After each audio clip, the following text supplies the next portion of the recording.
Hey gang, Ronan here. As you can see in this game, I'm playing the Tier 6 Premium German aircraft carrier Erich Loewenhardt.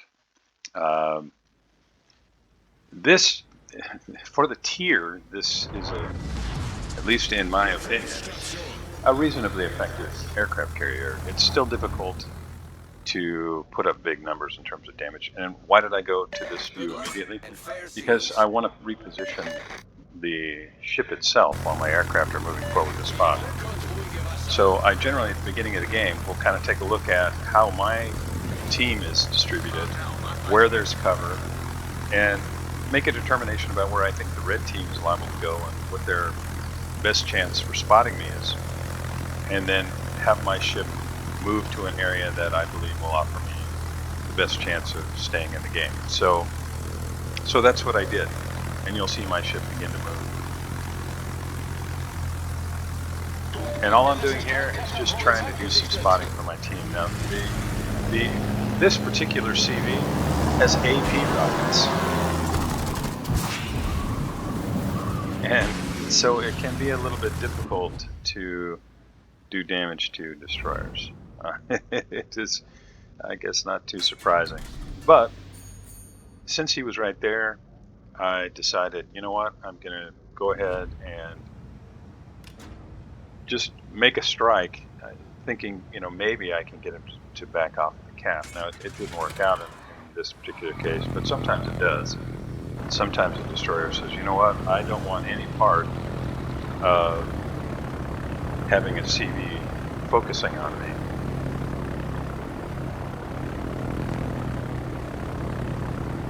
Now, the AP rockets with the Loewenhardt, they can be pretty effective against light cruisers. They really can. But the number of times you're going to get a good shot is minimal because, of course, light cruisers are usually fairly maneuverable. And trying to get a flat broadside is pretty tricky. The torpedoes, they don't do a whole heck of a lot of damage, honestly. But you can create floods, and that can open the door to damage over time. You can see the Farragut. This is a different Farragut. It's just making a run for it. And I'm just providing vision, trying to avoid the flak puffs. And maybe I can get the Congo to turn around. Torpedoes are not especially fast. They don't hit very hard. And you can see that my ship is automatically responding to the directions that I gave a little while ago.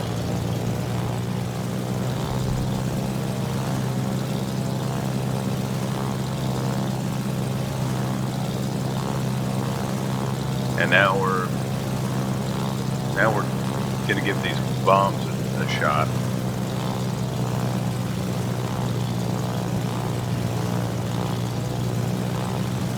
And you can see where the reticule is on these. It is right below the aircraft.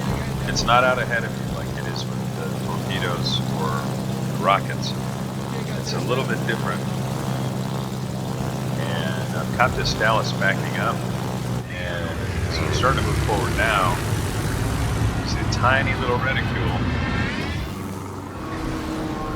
And I'm able to land 2 on them and do a little bit of damage as my ship is actually falling back a little bit. And why? Because if you look at the mini-map, we've got our Helena, our Farragut, and our U-69 in the cap, but they've got 2 Farraguts, Dallas, Congo, Akatsuki, and New Mexico and Indianapolis, all right there. And what I wanted to avoid is them making a rush into that cap, overwhelming our guys, and then having me as a target. So I just fell way back. Now our U-69 takes out the red Akatsuki, our Nuremberg finishes off their Fubuki, and their Eintracht finishes off our Bliskowitz. So now we are down to, as we lose our Helena and our Nuremberg,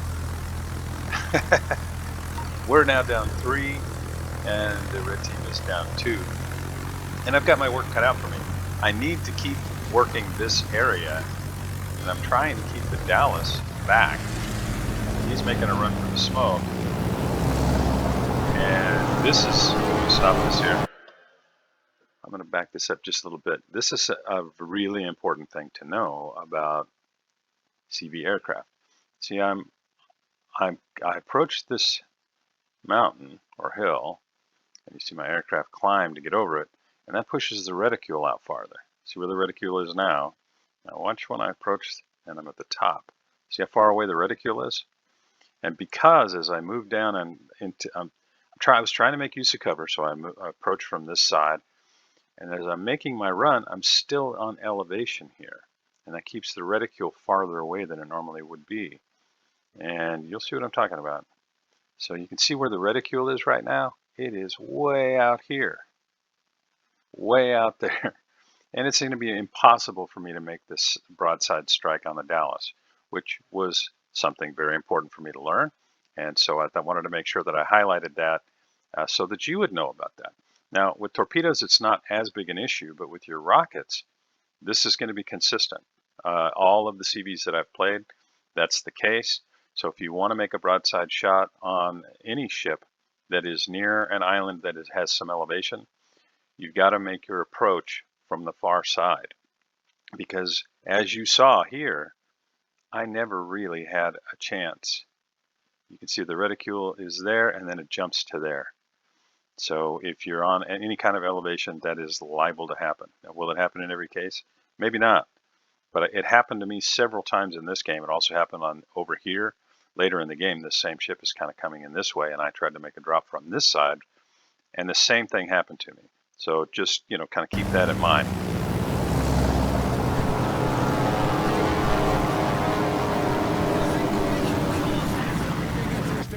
I actually dropped a fighter there, and it got shot down in like 2 seconds. Now, why am I moving this way? Well, I want to keep on the move. I want to avoid sitting still. Their CV can still give them sight of me as our Hatsuharu finishes off their Endrak. And now both teams are down 3, but then we immediately lose our Farragut to that Dallas. And Dini Domino, I sent him an invitation to join ICOP after this game. He's actually a really nice guy and has become part of our team. But he played a really solid game here. He tried to be effective throughout the game. He kept repositioning. And despite my best efforts, he stayed in the game all the way through to the very end. So we're down 4 ships now: Helena, Nuremberg, Vishkovitsa, and Farragut. And the enemy team is only down 3 ships: Andrak, Akatsuki, and Babuki. Now they still have 2 Farraguts and a U-69, so it's not as though we have any significant edge. We do have a points lead on the back of the fact that our Icarus picked up the Bravo cap. You can see our Congo is facing off with the red Congo at Foxtrot 3. Icarus is right there, and he may be squaring off with Farragut. And this is what I was talking about a minute ago. With the torpedoes, you can come down off the side of a hill and still make your drop. And the torpedoes on this ship are slow. Congos, they bump uglies, and both of them get sunk. And that leaves our Icarus to deal with that Farragut that was out there. Both of their Farraguts still have quite a few of HP, and we're now down 5 ships to their 4, and I have to try and help with this Indianapolis here. Our Colorado's kind of in trouble. You can see the torpedo there, and the Farragut looks like he's going to try and make a rush. Colorado finishes off their Indianapolis, but this Farragut, he has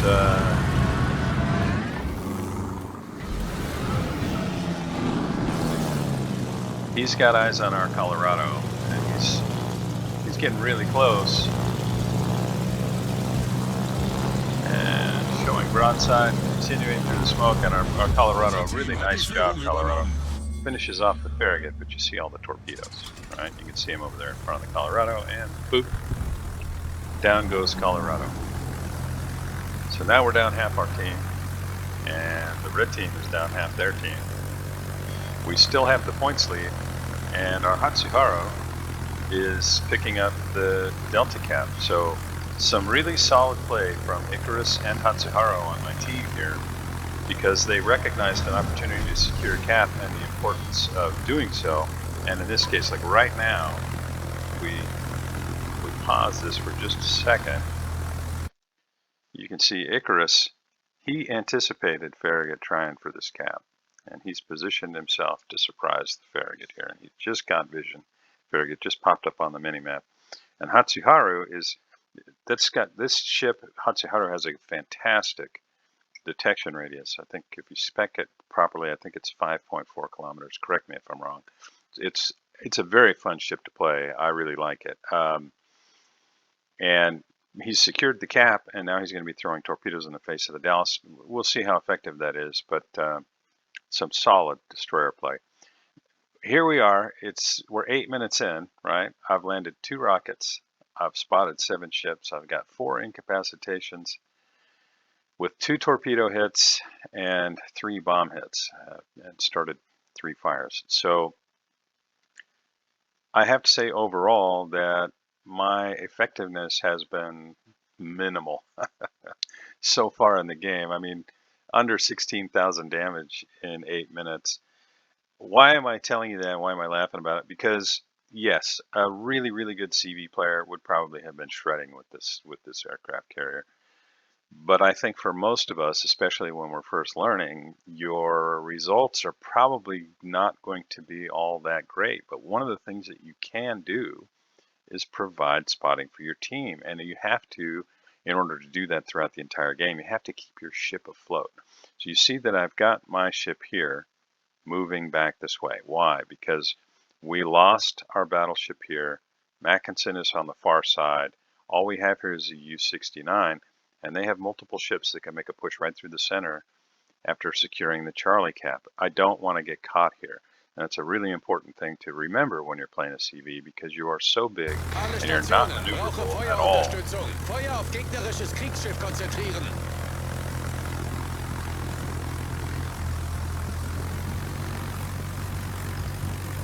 I'm just trying to reset the cap here and hope I can do some damage. 2,000, it's not great. 6 hits out of those. I got 2 ricochets, and that's, and it's a tier 6 battleship. So these rockets are really best used against cruisers. Aimed a little higher that time, still limited effect. But he's only got 5,000 HP left. Now you can see the red team's U-69 is squaring off right now with our U-69. Mackinson gets sunk by their U-69, and we're down to 5 ships right now. And the red team still has 6. We have a cap advantage, and you can see right now I'm just repositioning. So what am I doing here? I'm thinking, well, okay, we just lost our Mackinson, so we don't really have anything out here. They've still got, in terms of, ships with damage potential to me in the short term, Dallas, New Mexico, Gneisenau. So I'm thinking I need to move back here so I can use this island if I need to. And I'm keeping an eye on this ship and to see who's going to win this struggle here. And if our U-69 comes out on top, I'll immediately start moving back this direction. I wish you could see where I'm plotting my ship to go, but I wanted to explain that to you and give you a reason why. And New Mexico is back up to almost 10,000 HP, and it's time for me to make a run with some bombs. And because I'm providing some spotting here, our Omono starts putting some shells on this thing. And there's a fire. So my fire and bomb attack in conjunction with the Omono helped finish off the New Mexico, and now I'm just trying to keep this Dallas spotted. I used an engine boost to try to get in range of this thing before it shoots all my aircraft down. I was able to reset the cap, but that's not going to last too long, and I probably won't be able to get back there before he secured the cap. Our Hatsuharu is pushing into their Ranger.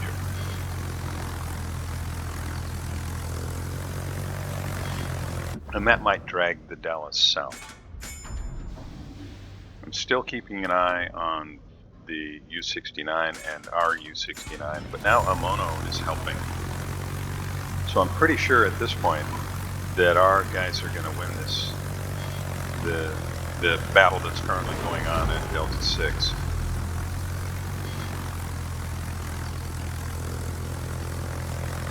Now, Dallas did secure that cap,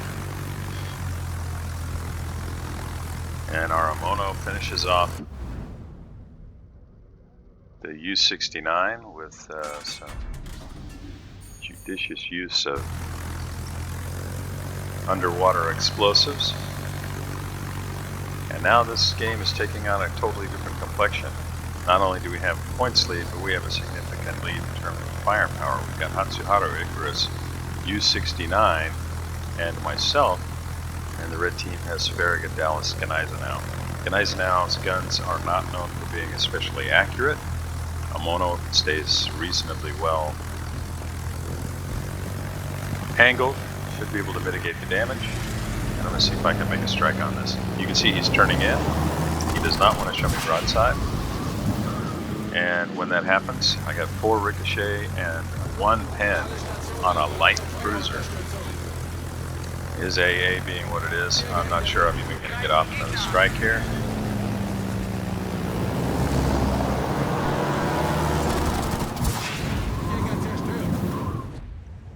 Three overpens and 1 penetration, very minimal damage.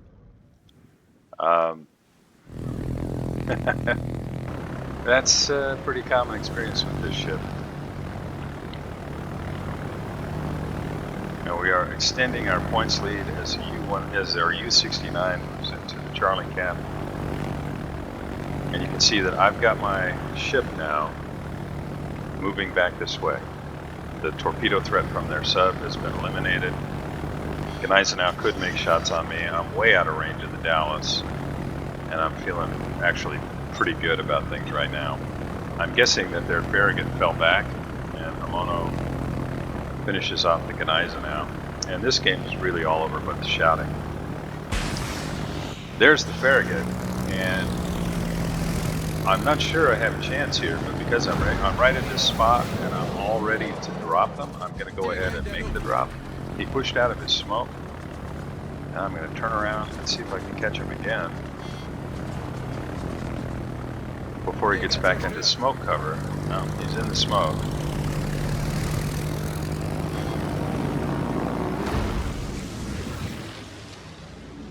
Okay, he's moved between the puffs of smoke there. Dallas finishes off our Hatsuharu. Good job, Dini Domino.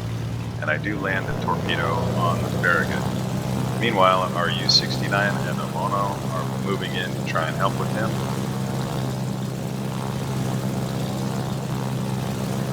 We're at 4 ships. Red team is at 3. The Ranger is almost dead. Dallas is badly banged up, and so is Farragut. And we're just counting down to the end right now. I think Amono is going to finish this Farragut before I ever get a chance, but we'll see. Yep. And that really is that's the game. I think we're still going to see the example I was talking about a little bit ago, where I approach the Dallas from the side where my aircraft have additional elevation because of the island. I'm not able to make the rocket attack. Amono finishes off the Ranger, and that's the game. So, takeaways, at least for me, do what I can as far as spotting, make sure that I reposition the actual aircraft carrier to avoid taking incoming fire, but don't set it and forget it. You always have to be looking at where your ship is relative to where the red ships are, or where you think the red ships might be, in order to mitigate possible threats. And I like to keep my aircraft carrier moving in a lot of cases. It's not always going to be possible. Sometimes you kind of need to move. Like if you move up and you want to be really close, you need to park behind an island to avoid shots. And this is what I was talking about. You'll see that the reticule just pushes kind of way out. Just like that. See how that happened? It looked like I was going to be able to make the attack. All right, so you see the timer here? It's telling me how long I have to actually make the strike. And now I can't make the strike. And his aircraft, or anti-aircraft, is just chewing me to pieces. So, I know I mentioned it already a couple times, but when you're coming in over a hill like that with rockets, you may not be able to make the strike, so keep that in mind. Good game, Dini Domino, and good game, team. Haramono with 4 kills. Really well played. How effective was I? Not very. Let's be honest. I'm just trying to offer what lessons I feel like I learned to you, and maybe you can benefit from some of my mistakes. 23,000 damage. Yeah, it's tier 6, but still.